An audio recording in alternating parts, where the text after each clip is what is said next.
The fall elections proved to be game-changing in Naperville politics. City voters approved several referenda, including those that would impose term limits and result in city ward representation. NCTV 17's Kevin Machak has more. Local residents recently approved term limits for the Naperville City Council.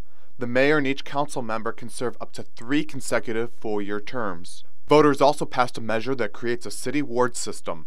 The mayor and 3 city council members will be selected at large, while the other council members will represent 5 newly drawn districts. But not all residents are happy with the referenda results. I look at the job that Mayor Pradel does, and I figure if he's doing a good job, why should he be limited to how long he can serve in office?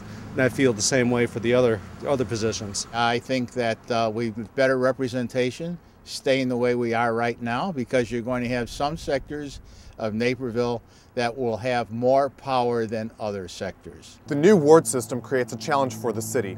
According to state law, the district lines must be drawn by November 22nd, which means all current council members must run again for a district that doesn't even exist yet. They must then determine which district they would represent, poll packets, and collect their signatures, all by their December 1st deadline. City staff have filed a petition with the DuPage County Court to postpone the ward representation until the 2015 elections. Ideally, this question should have been on a municipal election that would have allowed us 2 years to prepare for this in the correct way so that everyone would understand where the wards were at. If a decision is made for 2011, the court will need to provide us some additional guidance on petition signatures, timing of elections, but we will need to get busy then. Construction crews at the College of DuPage will be busy as well over the next few years.